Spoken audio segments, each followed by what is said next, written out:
प्रधानमंत्री नरेंद्र मोदी और गृह मंत्री अमित शाह ने कुपोषण के खिलाफ पोषण माह अभियान की शुरुआत करते हुए देशवासियों से कुपोषण मुक्त भारत की दिशा में योगदान देने को कहा है। पीएम ने कहा, समृद्ध राष्ट्र के निर्माण के लिए उचित पोषण जरूरी है। आइए कुपोषण खत्म करने के लिए जागरूकता फैलाएं। यह हमारी नारी शक्ति और युवा शक्ति की मदद करेगा।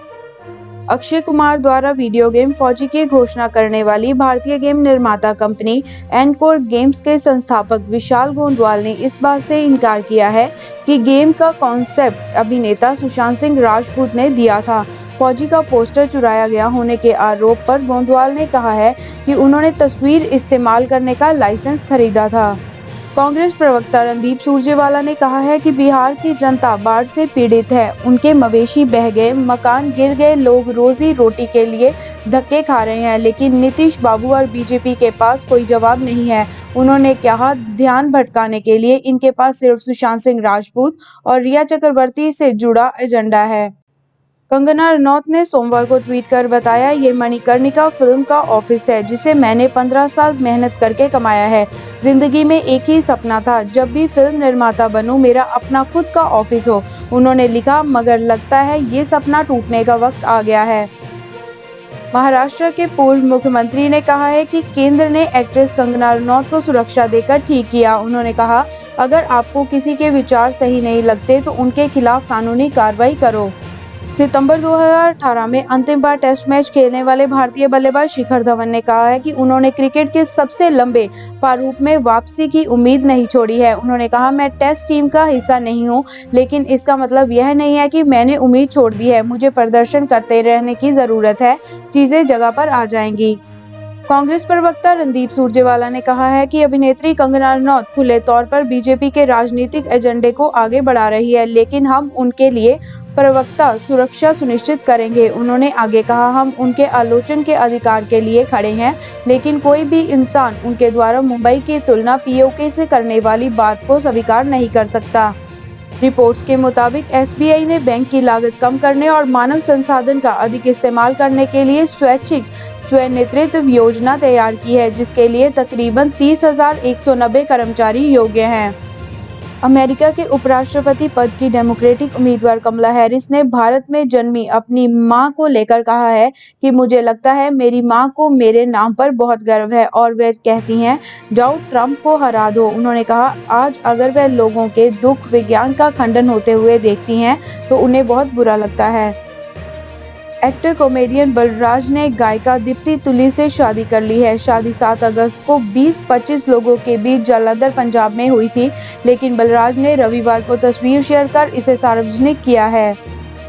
21 अगस्त को कोविड-19 संक्रमित मिले झारखंड के पूर्व मुख्यमंत्री शिबू सोरेन के स्वस्थ होने पर रविवार को उन्होंने हरियाणा स्थित मेदांता अस्पताल से डिस्चार्ज कर दिया है।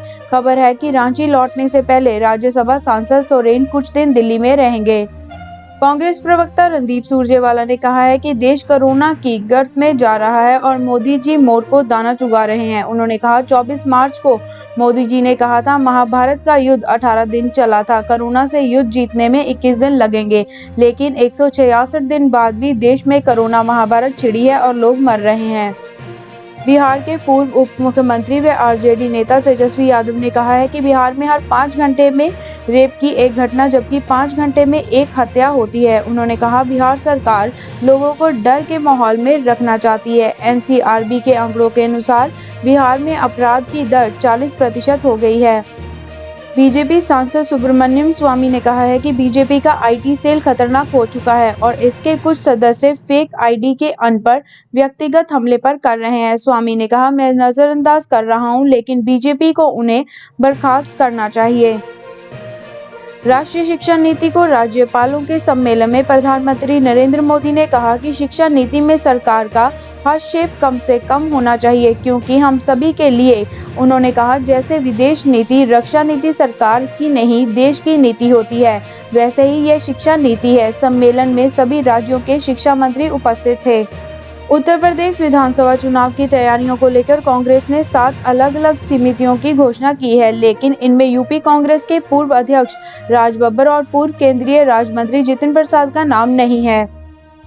दरअसल जितिन प्रसाद और राज बब्बर उन 23 कांग्रेस नेताओं में शामिल हैं जिन्होंने नेतृत्व संकट को लेकर सोनिया गांधी को पत्र लिखा था।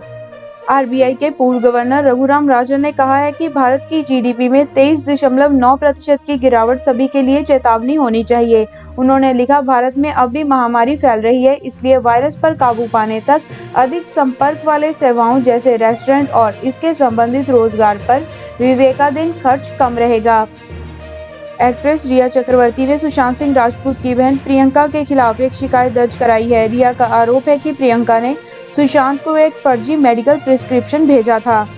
पंजाब के मुख्यमंत्री कैप्टन अमरिंदर सिंह ने सोमवार को घोषणा की है कि राज्य में शहरी कस्बी क्षेत्रों में अब रात 9:30 से सुबह 5 बजे तक रात्रि कर्फ्यू लागू रहेगा। इसके अलावा होटल और रेस्टोरेंट को रात 9 बजे तक सभी दिन खोलने की अनुमति दी गई है। सीएम ने आगे कहा है कि गैर जरूरी दुकानें सोमवार से लेकर शनिवार तक 9 बजे तक खोली जा सकेंगी। एनसीबी के डिप्टी डायरेक्टर ने मंगलवार को बताया कि सुशांत की मौत के मामले में ड्रग कनेक्शन को लेकर रिया चक्रवर्ती को गिरफ्तार कर लिया गया है। मंगलवार को रिया लगातार तीसरे दिन पूछताछ के लिए एनसीबी के दफ्तर पहुंची थी।